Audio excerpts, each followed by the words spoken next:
জয় হিন্দ সবাইকে। আমি মনিকা চলে এসেছি আজকে একটা নতুন ভিডিও টপিক নিয়ে। তো আজকের ভিডিও টপিক আমি রেখেছি ডাব্লিউপি কনস্টেবলের ইন্টারভিউয়ে যেসব প্রশ্নগুলোর উত্তর তোমাকে জানতেই হবে, যেই প্রশ্নগুলোর উত্তর তোমাকে তৈরি করে যেতেই হবে, সেগুলো তোমরা একটি খাতা এবং পেন নিয়ে বসে পড়ো। সেই প্রশ্নগুলো তোমরা নোট ডাউন করো এবং আমি যেভাবে যেভাবে বলছি সেভাবে তোমরা তৈরি করো। দেখবে তোমরা অনেকটা উপকৃত হবে। অনেকে কমেন্টে জানিয়েছো দিদি যে তুমি তাড়াতাড়ি ইন্টারভিউয়ের সব কিছু দিয়ে দাও। তা আমি যতটা সম্ভব, যতটা তাড়াতাড়ি আমি দেওয়ার চেষ্টা করছি। তো ইন্টারভিউয়ের জন্য তোমরা একটি খাতা তৈরি করো। সেই খাতাটির মধ্যে আমি যে যে পয়েন্টগুলো বলছি সেই পয়েন্টগুলো সুন্দরভাবে লেখো, নিজের ভাষায় লেখো, ঠিক আছে? কারোর থেকে নোটস নিয়ে মুখস্থ করে কিন্তু ইন্টারভিউ দিতে যাবে না। তোমরা নিজের ভাষায় লিখবে, একটি মার্জিত ভাষায় লিখবে, সেভাবে পড়ে তারপর তোমরা ইন্টারভিউয়ে যাও। যতই তুমি মুখস্থ করে যাও, হুবাহু তো তোমার বের হবে না। কিন্তু তোমার যদি হুবাহু বেরো হয়, ইন্টারভিউরা কিন্তু এত বোকা নয় যে তারা বুঝতে পারবে না। তারা অবশ্যই বুঝতে পারবে যে তোমরা মুখস্থ করে এসেছো নাকি নিজের থেকে বলছো। তো তারা কিন্তু তোমার নিজস্বতাটাকে জানতে চায়, কারণ মুখস্থ কিছু জানতে চায় না। তো সেজন্যই আমি তোমাদের কাছে কিছু প্রশ্ন নিয়ে এসেছি, সাথে আমি উত্তরগুলোও বলবো। এবার তোমরা কি করবে, সেই প্রশ্নগুলো খাতায় লিখবে, উত্তরের জায়গা রাখবে, সেই জায়গাটাতে নিজের মতো করে সুন্দর করে উত্তরগুলো লিখবে একটি মার্জিত ভাষায়। আশা করি তোমরা আমার কথাগুলো বুঝতে পেরেছো। এরপর যাওয়া যাক প্রশ্নগুলোতে। তো কি পয়েন্ট যেগুলো আমি রেখেছি সেগুলো একটা একটা করে নাম্বার দিয়ে সুন্দর করে তোমরা খাতায় লেখো, নোট করো। তারপর ডেলি সেটা কিন্তু একবার করে পড়ো। যেভাবে বলছি সেভাবে করো। আশা করি তোমরা ইন্টারভিউ অনেকটা এগিয়ে যাবে। মাঠের কিন্তু পাশের হার খুবই সামান্য। যারা যারা পাশ করেছো, মেয়েরা বিশেষ করে, মেয়েদের ভ্যাকান্সি মোটামুটি 3200-র মতন হয়তো রয়েছে। তো তোমরা কিন্তু যারা মাঠে পাশ করেছো তাদের একদম কি বলবো 99% চান্স রয়েছে। যাদের বেশি নম্বর রয়েছে তাদের তো কোনো কথাই নেই, তাদের তো চাকরি কনফার্ম হয়েই আছে। তো তোমরা ভালোভাবে ইন্টারভিউটা অ্যাটেন্ড করো, যেভাবে বলছি সেভাবে পড়ো, তোমাদের চাকরি এবছর পাক্কা, ঠিক আছে? তো মেয়েদের কিন্তু মাঠের পাশের হার খুবই সামান্য, ওই 4200 4300 এরকম হবে, এর থেকে বেশি কিন্তু না। খুবই সামান্য পাশের হার। তোমাদের বলছি, তোমাদের মাঠ পাশ করে গেছো, ইন্টারভিউ অ্যাটেন্ড করো, তোমাদের চাকরি কিন্তু পাক্কা। খুব কম জন বাদ যাবে ইন্টারভিউ থেকে, বাকি সবারই চাকরি হবে। 90% চাকরি হবে, খুব কম জন বাদ যাবে।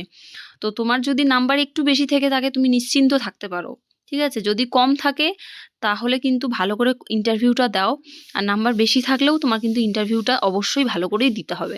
তো যেগুলো কি পয়েন্ট বলছি সেগুলো খাতায় একটা করে লিখে রাখো, সঙ্গে উত্তর সহকারে। সবার প্রথমে লিখেছি, দেখো, নিজের সম্পর্কে তোমাকে জানতে হবে, ঠিক আছে? তোমার ইন্টারভিউ মানে কিন্তু তোমার পার্সোনালিটি টেস্ট। তোমার পার্সোনালিটি ওরা টেস্ট করছে, যে তুমি কীরকম, তোমার চলন ধরন, হাঁটা চলা, তাকানো, আই কন্ট্যাক্ট, তাদের সাথে কিন্তু তোমার আই কন্ট্যাক্টটা রাখতে হবে।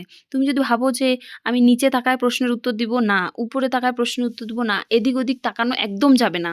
তোমার কিন্তু তাদের সাথে আই কন্ট্যাক্টটা বজায় রাখতে হবে, চোখ যেন এদিক ওদিক না আসে, ঠিক আছে? তোমাদের সেটা কিন্তু মনে রাখতে হবে। তো তোমাদের নিজের সম্পর্কে কিন্তু সবার প্রথমে জানতে হবে। তো নিজের সম্পর্কে জানা মানে তোমাকে কিন্তু তোমার নাম যে রয়েছে না, তোমার নামের আক্ষরিক অর্থ কিন্তু তোমাকে জানতে হবে, এবং সেই আক্ষরিক অর্থ জানার পর সমার্থক শব্দ, অ্যাটলিস্ট 2টো সমার্থক শব্দ তোমরা কিন্তু মুখস্থ করে যাবে। আমাকে কিন্তু প্রশ্ন করা হয়েছিল তোমার নামের সমার্থক শব্দ বলো। আমার নাম মনিকা, তো আমার মনিকা নামের 2টো সমার্থক শব্দ বলা হয়েছিল। আমি বুঝতে পারিনি এখান থেকে প্রশ্ন আসবে, আমি কিন্তু একটা বলেছি আর একটা বলিনি।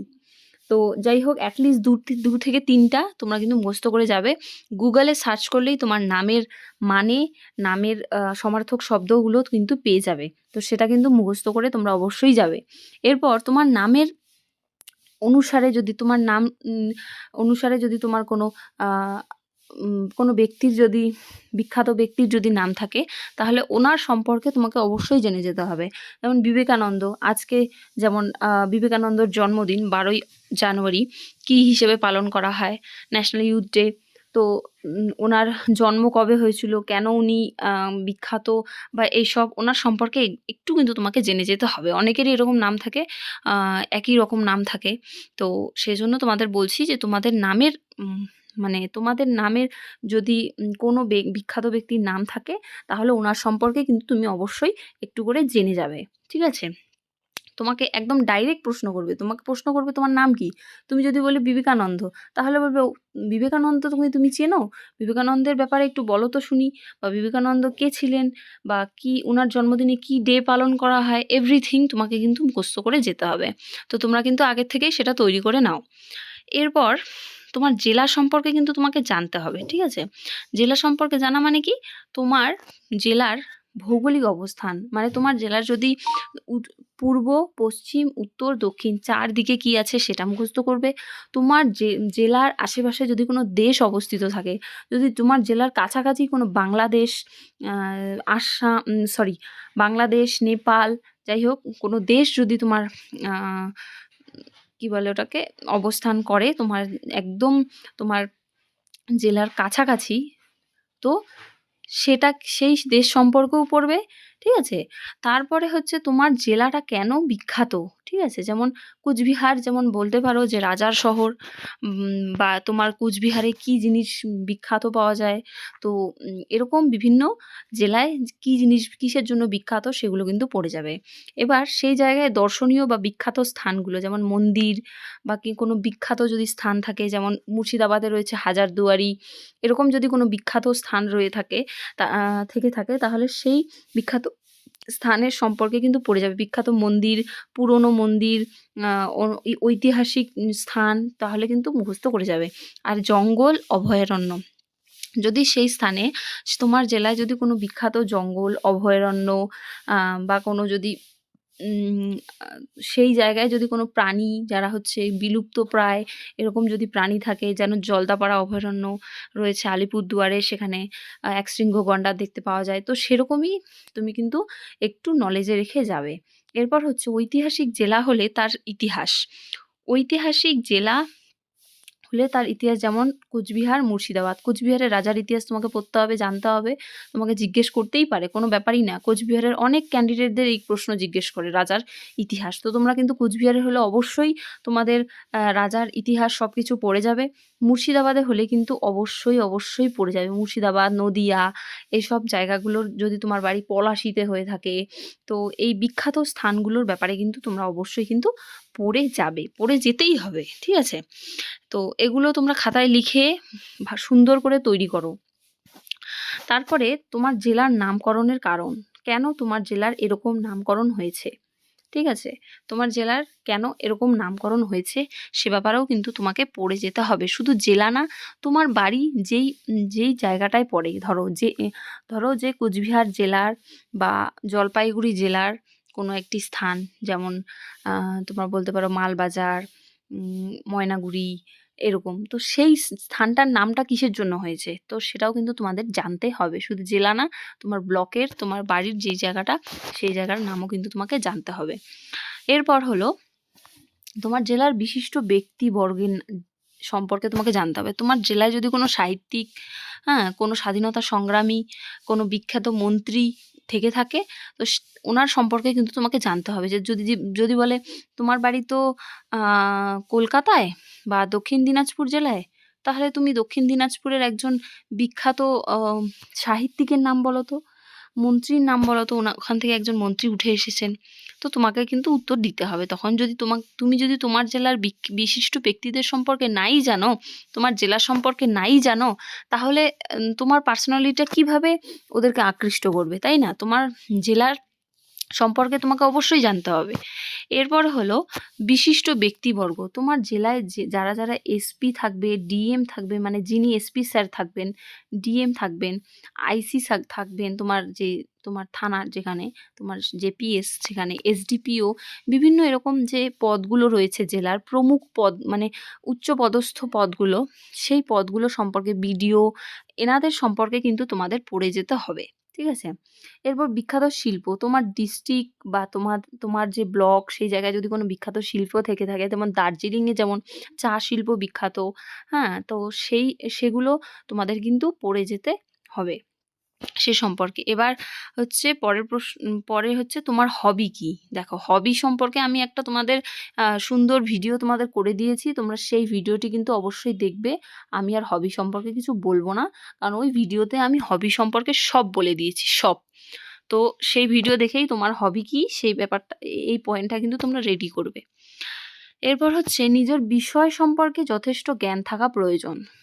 অর্থাৎ তুমি যেই বিষয়টি গ্র্যাজুয়েশন করেছো, যেই বিষয়টির উপর গ্র্যাজুয়েশন করেছো, মাস্টার্স করেছো, সেই বিষয়টির উপর তোমার যথেষ্ট জ্ঞান থাকা প্রয়োজন। যেই বিষয় নিয়ে তোমরা এত বছর পড়াশুনো করেছো, সেই বিষয়ে তোমার জ্ঞান থাকবে, সেটাই তো স্বাভাবিক জিনিস।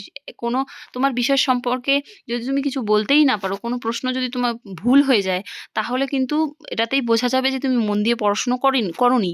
তো আমি বলব তোমার বিষয় সম্পর্কে অবশ্যই পড়াশুনো করে যাও। যেগুলো মেইন পয়েন্ট সেগুলো কিন্তু অবশ্যই পড়ে যাও। ঠিক আছে? তোমার বিষয় যদি জিওগ্রাফি হয় বা বাংলা, ইংরেজি, যদি তোমার বিষয় অঙ্ক বা যদি তোমার বিষয় হিস্ট্রি এসব হয়ে থাকে, তাহলে কিন্তু পড়ে যাবে। যাদের হিস্ট্রি বিষয় রয়েছে তাদের খুব ভালো করে পড়ে যাও।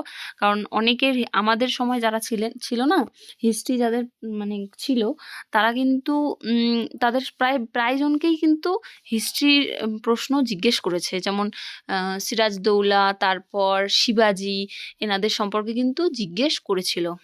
আরও যদি আশেপাশে কোনো বিখ্যাত যুদ্ধ বা পশ্চিমবঙ্গে হয়েছে এরকম বিভিন্ন, যেমন জিওগ্রাফিতেও কিন্তু সেরকমই কোনো একটি তত্ত্ব জিজ্ঞেস করে নিল তোমাকে। তো একটু কিন্তু বিষয় সম্পর্কে তোমাদের জ্ঞান থাকা প্রয়োজন। তো সে সম্পর্কে তোমরা একটু পড়ে যাবে। এরপর হচ্ছে পুলিশের বিভিন্ন পদ সম্পর্কে জানতে হবে। আমি এই ভিডিওর শেষের দিকে পুলিশের পদগুলো সম্পর্কে সুন্দরভাবে লিখে দিয়েছি, তোমরা সেটা নোট ডাউন করে নেবে। ঠিক আছে? তো তখনই আমি এই পুলিশের পদ সম্পর্কে বলছি শেষের দিকে। পয়েন্টগুলো আগে শেষ করে নিই। তারপরে হলো বর্তমান ঘটনা সম্পর্কে সম্যক জ্ঞান। দেখো বর্তমানে যদি কোনো বিশেষ ঘটনা হয়ে থাকে, যেমন কোনো যুদ্ধ আশপাশের দেশে, আমাদের যখন ইন্টারভিউ চলছিল তখন কিন্তু ইসরায়েলের যুদ্ধটি চলছিল। তো সেজন্য পাশের দেশের বা তোমার দেশের বা তোমার রাজ্যে যদি কোনো রিসেন্ট ঘটনা ঘটে থাকে, ঠিক আছে? তাহলে কিন্তু সে সম্পর্কে তোমাকে পড়ে যেতে হবে। তো সেটা তুমি কিভাবে বুঝতে পারবে? এগুলো কিন্তু কারেন্ট অ্যাফেয়ার্স এটার মানে, বুঝছো? যদি কোনো রেল চালু হয় বা যদি কোনো প্লেন ক্র্যাশ হয়, কোনো অ্যাক্সিডেন্ট বড়সড় ট্রেন অ্যাক্সিডেন্ট এসব বিভিন্ন হয়, তাহলে কিন্তু সে বিষয়ে তোমাকে পড়ে যেতে হবে। রিসেন্ট ঘটনা। তো সেটা জানার জন্য তোমাকে কিন্তু ইদানিং খবরের কাগজ পড়তে হবে। ডেইলি খবরের কাগজ পড়া অভ্যেস করো। ডেইলি একটা করে খবরের কাগজ নাও এবং সেগুলোকে সম্পর্কে কিন্তু পড়ো। বিশেষ করে যেই মাসে তোমার ইন্টারভিউ হচ্ছে, সেই মাসে আশেপাশে কি ঘটনা ঘটছে, কারেন্ট অ্যাফেয়ার্সগুলো সবগুলো ভালো করে পড়ে যাও। ঠিক আছে? অবশ্যই পড়ে যাওয়া প্রয়োজন। এরপর হলো ইন্টারভিউয়ের মাসে যদি কোনো বিশিষ্ট ব্যক্তির জন্মদিন থাকে সে সম্পর্কে জেনে যাও। দেখো ইন্টারভিউয়ের মাসে বিশিষ্ট, ধরো তোমার জানুয়ারি মাসে দেখো বিবেকানন্দের জন্মদিন, স্বামীজির, তারপরে নেতাজি সুভাষচন্দ্রের জন্মদিন। হ্যাঁ, তো জানুয়ারি মাসে এই যে বিখ্যাত ব্যক্তিগুলোর জন্মদিন সেগুলো কিন্তু তোমাদের পড়ে যেতে হবে। তোমাদের ইন্টারভিউ মোটামুটি ফেব্রুয়ারিতেই হবে, জানুয়ারিতে হচ্ছে না। তো ফেব্রুয়ারি মাসে যতগুলো ব্যক্তির মানে জন্মদিন রয়েছে তাদের সম্পর্কে পড়ে যাও। আর ফেব্রুয়ারি মাসে যে বিশেষ দিন রয়েছে, যেমন সায়েন্স ডে, তাই না? তো সেগুলো কিন্তু তোমাদের মুখস্থ করে যাওয়া প্রয়োজন আমার মনে হয়।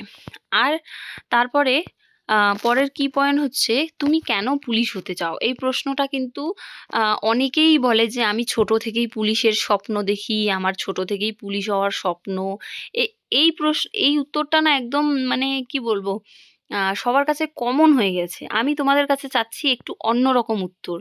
দেখি তোমরা কে একটু অন্যরকমভাবে উত্তরটি তৈরি করতে পারো, কমেন্ট বক্সে জানাবে।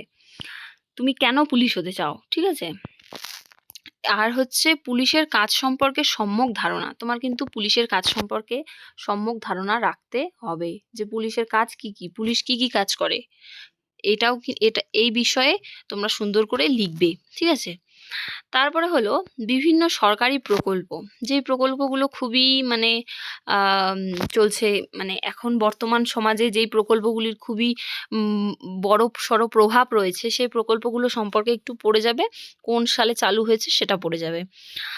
বর্তমান সরকারের মন্ত্রীবর্গের নাম, সে কেন্দ্রীয় হতে পারে বা রাজ্য সরকারের হতে পারে।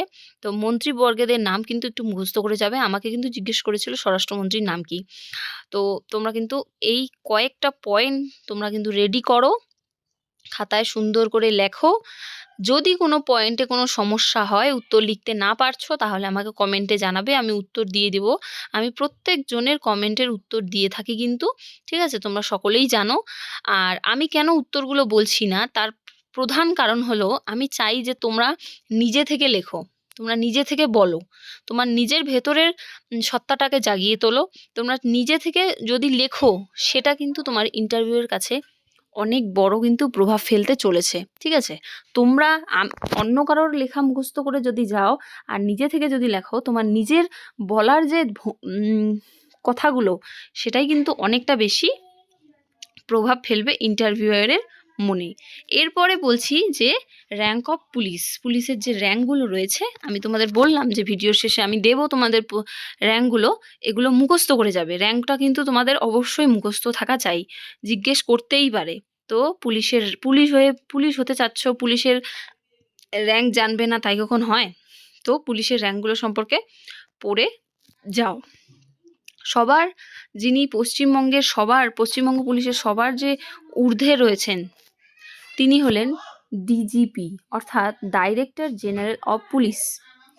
তারপর রয়েছেন ADGP, additional director general of police, ঠিক আছে? এরপরে রয়েছেন IGP, inspector general of police. আর এই যে বর্তমানে যিনি ডিজিপি রয়েছেন, ওনার নাম মুখস্থ করে যাবে। আইজিপি রয়েছেন, ওনার নাম মুখস্থ করে যাবে। তোমার জেলার এসপির নাম মুখস্থ করে যাবে। এরপর রয়েছে ডিআইজিপি, অর্থাৎ ডিআইজিপিকে কিন্তু ডিআইজিও বলে অনেক সময়, ঠিক আছে?